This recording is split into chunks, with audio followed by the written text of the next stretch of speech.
begitu, kamu harus segera mandi. Ini sudah larut malam. Kamu harus tidur. Tentu.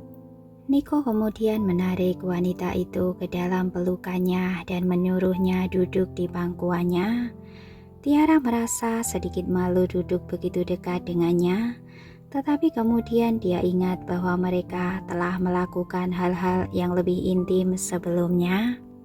Jadi dia memeluk leher Niko. "Apa kamu akan berangkat besok?" Niko mengangguk. "Kenapa? Tidak ingin berpisah?" Dia tersenyum. "Iya." Tiara mengangguk dengan jujur. Dia merasa waktu berlalu begitu cepat. "Saya ingin tahu kapan kita akan bertemu lagi." Dia menghela nafas dengan sedih. Mata Niko berbinar. Dia menyarankan, "Jika kamu merasa sedih, maka hadiahi saya dengan baik malam ini." Dia mengangkat Tiara dan membawanya ke kamar sebelah. Tiara tersentak saat Niko meletakkannya di tempat tidur. Saat Niko melepaskan pakaiannya, hal itu mengingatkan Tiara akan betapa tidak terpuaskannya pria itu pada malam sebelumnya. Dan hal itu membuatnya takut. Jangan lakukan itu malam ini. Saya sudah berjanji pada Gary untuk menemaninya malam ini." Dia bangkit dan mencoba berlari, tetapi tidak sampai jauh sebelum Niko menariknya kembali. "Gary sudah besar sekarang. Dia harus belajar tidur sendiri." Bisiknya, suaranya serak dan seksi. Beberapa saat kemudian desahan dan erangan terdengar dari kamar itu. Beberapa saat kemudian Tiara berbaring di tempat tidur kelelahan. Sementara Niko tampak segar seolah-olah tak kenal lelah. Tiara memiliki perasaan yang campur aduk mengenai hal itu, tetapi kemudian dia akan pergi keesokan harinya. Jadi Tiara membiarkan Niko melakukan apa yang dia inginkan.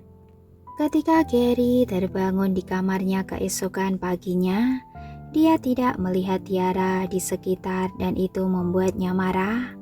Ketika dia melihat ayahnya dan Tiara keluar dari kamar yang sama, kemudian dia mengarahkan kemarahannya pada ayahnya. "Papa, kamu jahat. Kamu mengambil Nona Tiara lagi dari saya." Dia cemberut menyilangkan tangannya dan duduk di sofa dengan marah. "Kamu juga jahat, Nona Tiara. Kamu sudah berjanji untuk tetap bersama saya." Tiara merasa sedih mendengar betapa kecewanya anak itu, dan dia secara refleks ingin menghiburnya, tapi dia menghentikan dirinya sebelum dia bisa. "Hei, ini bukan salah saya. Saya tidak bisa menjadi orang yang menghibur Gary setiap kali Niko membuatnya marah. Bagaimana jika dia akhirnya berpikir bahwa saya pembohong?" Dia berbalik dan memelototi Niko. "Kamu membuatnya marah, jadi kamu yang harus menghiburnya," bisik Tiara, "dan katakan padanya bahwa saya tidak sengaja membuatnya marah. Saya tidak ingin dia berpikir saya adalah pembohong." Niko menatap Tiara, matanya penuh dengan cinta.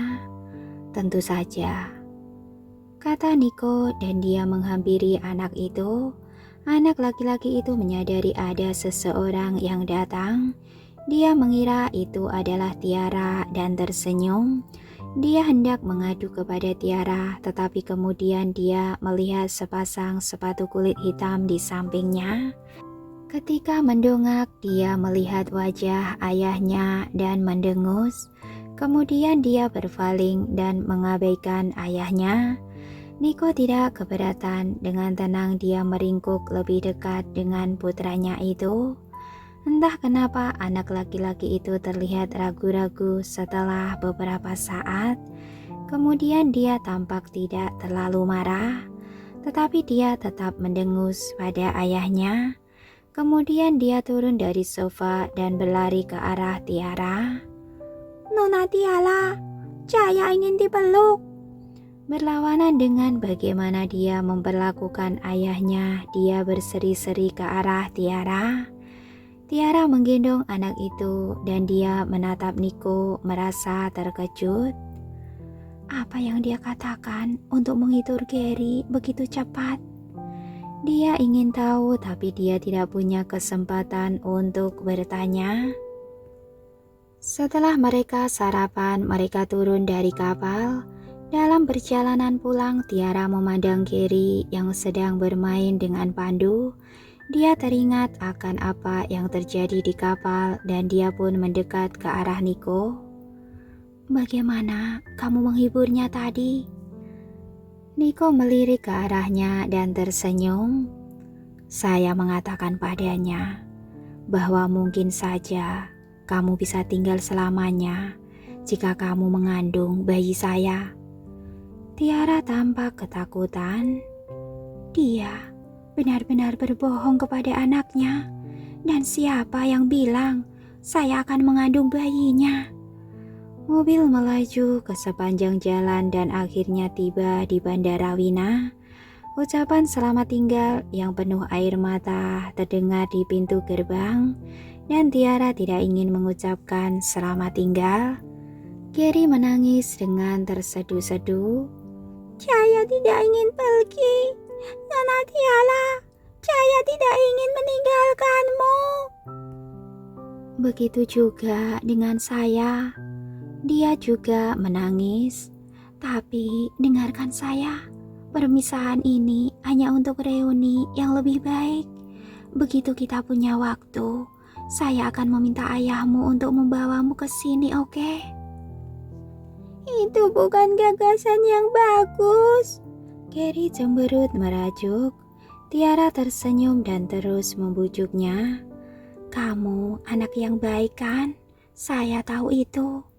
Gary tidak punya pilihan selain mengangguk dan dia mengusap-usap dada Tiara.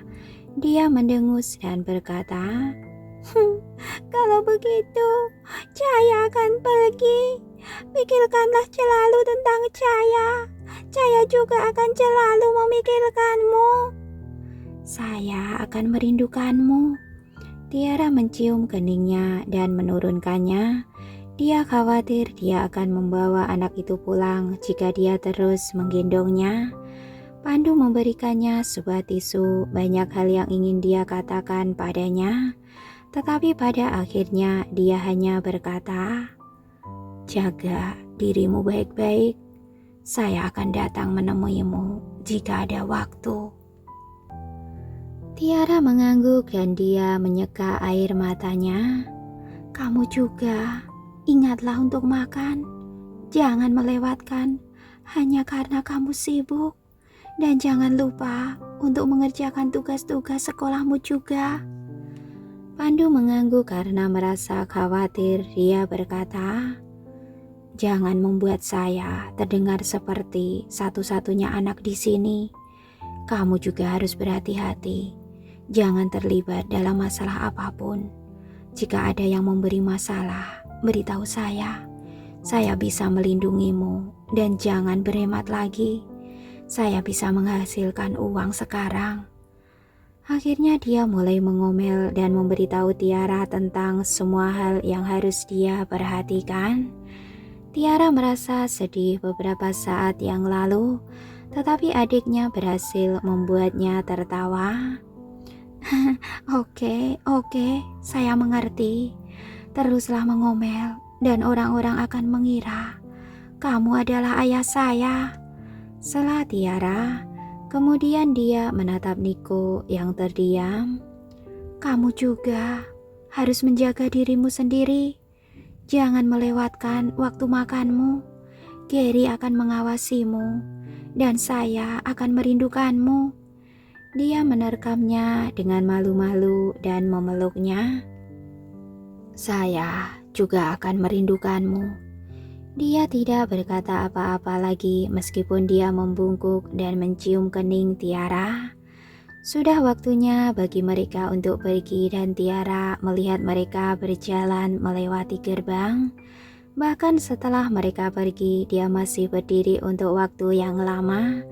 Dia merasa hampa setelah mereka pergi.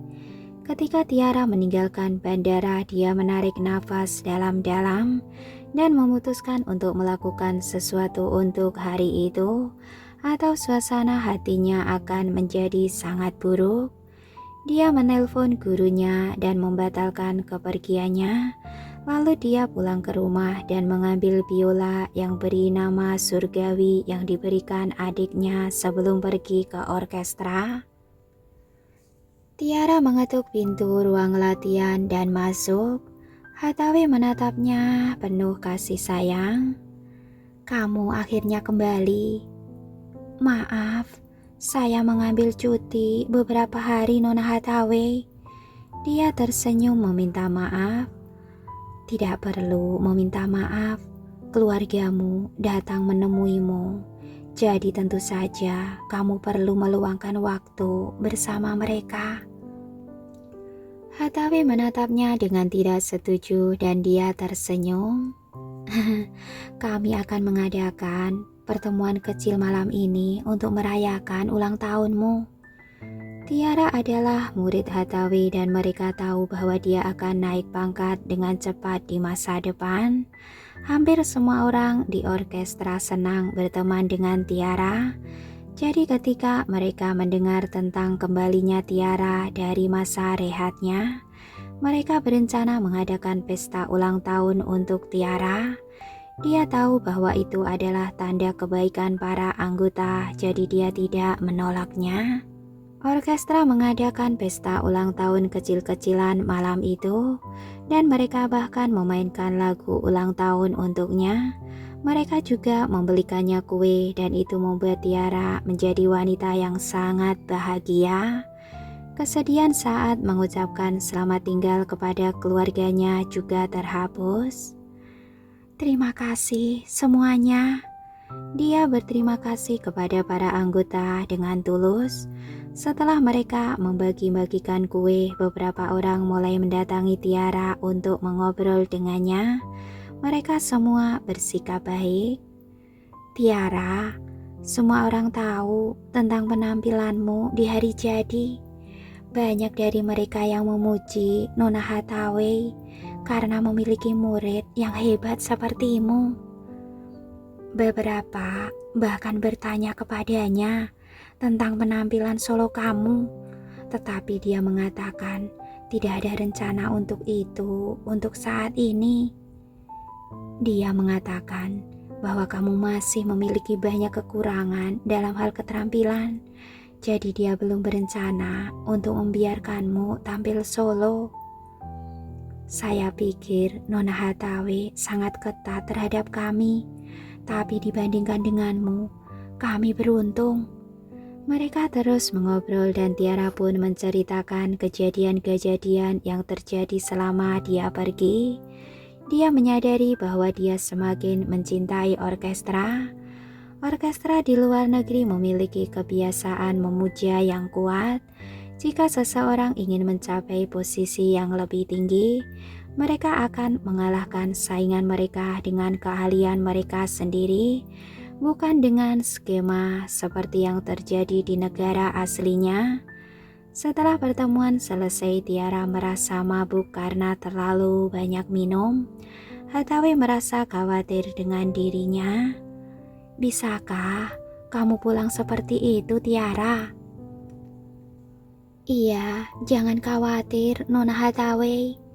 Tiara hanya mabuk, dia masih bisa bergerak tanpa masalah." Hathaway tidak mempercayainya. "Saya akan mencarikan sopir untukmu." Dia pergi untuk mengaturnya tanpa memberi Tiara kesempatan untuk menolak. Tiara mengantarnya pergi dan senyumnya mengembang. Dia merasa tersentuh karena Hathaway peduli padanya. Beberapa menit kemudian Hathaway kembali dengan seorang sopir. Dia adalah pemain biola di orkestra. Dan gadis itu memiliki jiwa yang lembut. Ketika dia membawa Tiara dan keluar dari orkestra, Tiara melihat seseorang yang tidak pernah dia duga sebelumnya. Pak Sandi. Dia menatap pria itu dengan terkejut. Cahaya redup menyinari Sandi. Dia mengenakan kemeja kasual dan tubuhnya tampak sangat ramping. Dia tersenyum dan berkata, "Hai, Nona Tiara." Tiara meminta maaf pada gadis itu dan menyuruhnya pulang terlebih dahulu. Lalu dia menghampiri dan menatap Sandi dengan rasa ingin tahu. Apa yang membawamu kemari, Pak Sandi? Pertunjukannya sudah selesai, jadi saya kembali, ucap Sandi. Dia menatapnya dan ada sesuatu yang berkilauan di matanya saat melihat wajah Tiara yang memerah. Saya dengar hari ini adalah hari ulang tahunmu, jadi saya datang. Tiara terkejut. Oh, kamu baik sekali. Terima kasih. Dia menggaruk-garuk kepalanya, tapi dia merasa aneh dan dia tidak tahu harus berkata apa. Sandi juga menyadari suasana canggung itu dan dia menyarankan, "Mari kita jalan-jalan." Tiara ragu-ragu sejenak dan dia mengangguk. Mereka berjalan perlahan menyusuri jalan dan lampu-lampu kota bermunculan bayangan panjang mereka. Beberapa saat kemudian Tiara tersadar karena angin malam. Tiara bertanya, "Jadi, apa selanjutnya untuk orkestra Anda?" "Tidak ada untuk saat ini. Kami akan istirahat selama 2 minggu kali ini." Sandi tersenyum lalu dia mengungkit-ungkit penampilan Tiara saat ulang tahun. Dia menghela nafas. "Tepat setelah saya kembali, saya mendengar tentang penampilanmu yang luar biasa saat ulang tahun universitas. Sayang sekali saya melewatkan itu." "Bukan apa-apa, mereka hanya melebih-lebihkan," jawab Tiara dengan rendah hati. "Tidak, kamu terlalu merendah. Kamu tidak tahu betapa direktur musik kami menyesal telah mengeluarkanmu dari orkestra setelah dia mendengar rekaman langsungnya." Tiara tersenyum. "Sejujurnya, saya bersyukur karena saya dikeluarkan. Atau saya mungkin tidak akan pernah bertemu dengan Nona Hathaway." Nona Hathaway adalah seorang guru yang hebat. Saya dapat melihat bahwa dia mencurahkan hati dan jiwanya untuk mengembangkanmu. "Iya, dia banyak membantu saya dalam perjalanan ini." "Keterampilan dan transisimu juga telah meningkat pesat. Saya yakin kamu akan segera tampil secara resmi." "Saya tidak terburu-buru. Saya ingin berlatih lebih banyak lagi." Tiara mengatakan rencananya. Nona Hathaway berpikir saya juga membutuhkan lebih banyak latihan. "Saya bisa melihat bahwa dia telah membuat rencana untukmu." Sandi tersenyum. Tiara mengangguk. Dia bilang saya bisa meluangkan waktu untuk pertunjukan. Dia ingin saya mendapatkan pengalaman dan membangun fondasi saya. Nona Hathaway bilang saya bisa jadi terlalu terburu-buru, jadi sulit bagi saya untuk masuk ke dalam zona nyaman. Nona Hathaway benar. Terkadang kamu terlalu terburu-buru untuk memberikan penampilan yang baik. Sandi menganalisis. Kamu bisa masuk dengan mudahnya ke dalam suasana hati, tetapi kamu harus masuk ke dalam zona untuk mengekspresikan suasana hati itu. Keterampilanmu tidak menjadi masalah, tetapi masuk ke dalam zona itu yang menjadi masalah. Tiara mendengarkan dengan seksama dan dia setuju. Itu juga yang dikatakan Nona Hathaway kepada saya. Dia mengatakan bahwa saya hanya bisa berkembang melalui pelatihan dan memperluas wawasan saya. Mereka mengobrol lebih lama lagi dan Sandi berhenti sejenak. Tiara menatapnya dengan penuh rasa ingin tahu dan Sandi menyerahkan sebuah buku partitur tua. Tiara tahu bahwa buku itu sudah tua dan tak ternilai harganya. Sandi berkata dengan lembut, "Ini adalah hadiah ulang tahunmu. Saya harap kamu menyukainya dan selamat ulang tahun." Tiara terdiam sejenak lalu melambaikan tangannya. "Terima kasih. Saya senang kamu ingat, tapi saya tidak bisa menerima ini. Ini terlalu mahal." Sandi bersikeras, "Kamu sangat berharga. Saya harap buku ini akan mengingatkanmu tentang mengapa kamu menempuh jalan ini. Teruslah bekerja untuk menjadi pemain biola yang hebat." Tiara tidak bisa menolak setelah dia mengatakan itu. "Terima kasih kalau begitu." Dia mengambil buku itu. "Lain kali, saya akan memberimu yang lebih bagus." Dia tersenyum. "Bagus sekali." Sandi menantikannya. Tiara tersenyum. Sandi mengubah topik pembicaraan dan mengajak, "Tapi sebelum itu, saya rasa kamu bisa makan malam dengan saya terlebih dahulu. Saya datang ke sini tepat setelah saya turun dari pesawat, jadi saya belum makan apa-apa." Dia terdengar sangat menyedihkan pada akhirnya, dan karena dia datang jauh-jauh untuk merayakan ulang tahunnya, Tiara setuju mereka datang ke sebuah restoran barat yang berkelas dan duduk berhadapan. Tiara tidak memesan makanan apapun karena dia sudah makan di jamuan makan tadi. Dia juga sudah makan kue, jadi yang dia lakukan hanyalah minum saat Sandi makan. Mereka berbicara tentang musik sepanjang waktu makan dan Tiara berhasil belajar banyak. Ketika mereka melewati sebuah toko kue setelah makan malam, Sandi berhenti. "Tunggu sebentar, Nona Tiara." Tiara hendak menghentikannya, tapi Sandi sudah masuk ke dalam toko kue itu. Dia segera mengejar Sandi dan berhasil menghentikannya tepat sebelum Sandi membayar. "Maaf, tapi kami tidak membeli kue apapun." Tiara menatap sang pramuniaga dengan penuh permintaan maaf. "Pak Sandi, Anda telah memberi saya hadiah. Anda tidak perlu membelikan saya kue." "Apalah artinya ulang tahun tanpa kue?" Sandi bersikeras untuk membelinya dan dia berkata kepada asisten toko, "Ambilkan kue yang saya inginkan." Asisten itu mengangguk dan pergi mengemas kue itu.